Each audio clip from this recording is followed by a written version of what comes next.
How's it going, everybody? Welcome to We Do Tech. Now for today, I've got a little interesting keyboard for you guys, and that is the AN Pro 2 60% RGB mechanical wireless keyboard. So starting off with the different versions that you get for the AN Pro, you do actually have a few options to choose from. So you can either choose in a black or a white model. As you guys can see, I got the black model over here. But not only that, you do have the options of 3 different switch manufacturers, and then also 3 different switches from those manufacturers. So you do have the Kales, the Gatrons, and also the Cherry MX switches, all of them different in price ranges, ranging from around 1,100 Rand to around 1,300 Rand, or around $80 to $90. Also, for these different switches that you get, you can either get them in blues, reds, or browns. I currently have the browns over here, so they still have that nice tactile feel, but still relatively quiet, not entirely quiet.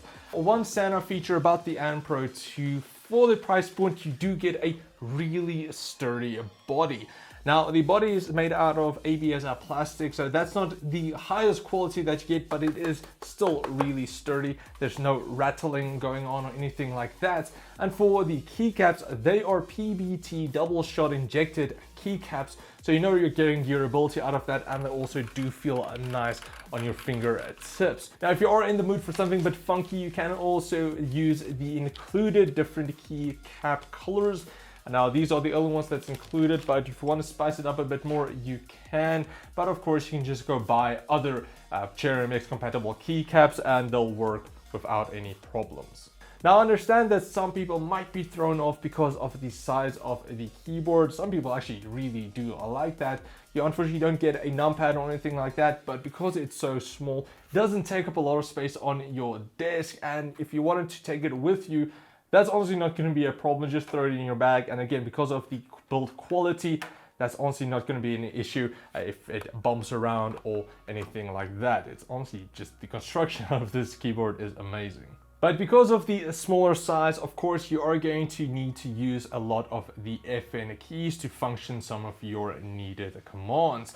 So firstly, you do actually have 2 different FN keys, FN1 and FN2, both delivering a different functions. Some of the keys do have 2 different layers, so in effect they pretty much have 3 different commands on them. For instance, you do have your arrow keys for the WASD, where you can access that through the normal FN1 key, but you do also have some of the keys that have the 3 different functions, like the 1 to 4 for all of your Bluetooth connections, which we will get into a bit later, and then also for all of your RGB connections. Those ones you need to access through the FN2 function. Now, as for one of the bigger pluses for this keyboard, you guys can already see, and that is the RGB. Now, of course, some people might not like that. You can turn it off if you want to, or you can select a single color, but there's no denying that the RGB does look really good on this keyboard, and having that on a wireless keyboard is really awesome. It is going to drain some battery, which we'll get into a bit later, but if you want to have that option, you do, and it does look great. So for the RGB, you do have this white backplate underneath the keys, which does make the lighting a lot more vibrant. Now, of course, again, you do need to access the RGB functions through the FN2 key. Not really going to be a problem, just another tap. And you do have a few controls. So firstly, you can turn it off and on if you wanted to, adjust the brightness between 10 stages or off, and then you do also have all of your RGB effects. So included firstly is 14 different effects that you can switch between either on the keyboard itself, or you can use the included software. With the software, you do have a lot more control over the RGB lighting. It's a lot easier to switch between everything, and then also you can create your own custom effects if you wanted to play around. You can, for instance, select a per key. You can adjust some of the groups if you wanted to, and just play around to get the exact effect that you want. So for the Bluetooth, you do again have 4 different connections that you can switch between. So if you wanted to use it on your laptop, your phone, your tablet, and your PC all at the same time, you can.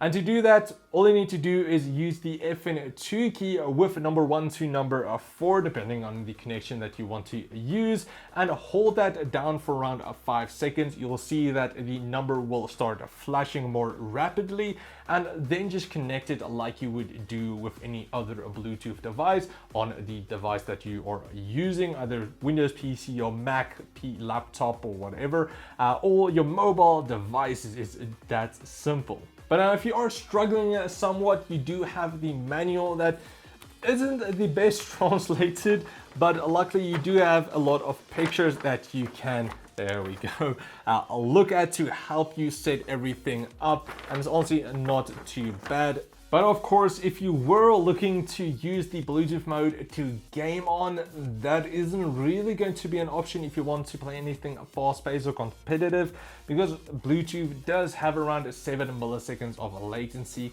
which isn't the best for games like that. But you can still use it if you want to, or just go into wired mode then, and that's not going to be a problem, and it works like pretty much any other keyboard. Now, being that this is a Bluetooth and a wireless keyboard, battery life is going to be a big factor. Now, currently it does have a 1900 milliamp hour lithium ion battery built in, which did give me around 5 to 6 hours of use, and that's also with sleep mode enabled. So if I wasn't using it, it'll go into sleep mode. But yeah, it's not the best of battery life, really. It's not bad per se, but you are going to need to use your cable quite frequently. That's honestly not a deal breaker really for me. I don't mind connecting it in now and then. It's still annoying, but it's not too bad. And also, if you are on the go, it does use a 5 volt to power, so you can actually use your battery pack to charge the thing on the go, and it's not going to be a problem through that. But yeah, it is going to be a big factor if you are deciding if you want to go for this keyboard, because 5 to 6 hours isn't the best. They do state that it does go up to around 8 hours, but that is going to be with all of the RGB and everything off. So yeah, it's okay. So then, in conclusion, what is my thoughts on the An Pro 2? And honestly, I don't really have anything bad to say about the keyboard. It is honestly really good.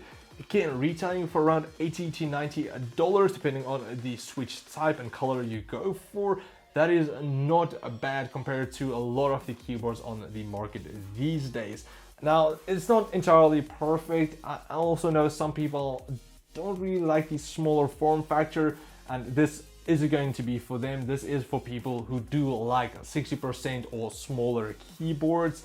And I know you guys are definitely going to like this one, being that it delivers everything that you honestly want for not too much money. And I do like the ABS construction on this keyboard. If I honestly wasn't nitpicking somewhat, it's probably the battery life, but you can't expect too much out of a RGB wireless keyboard at this size.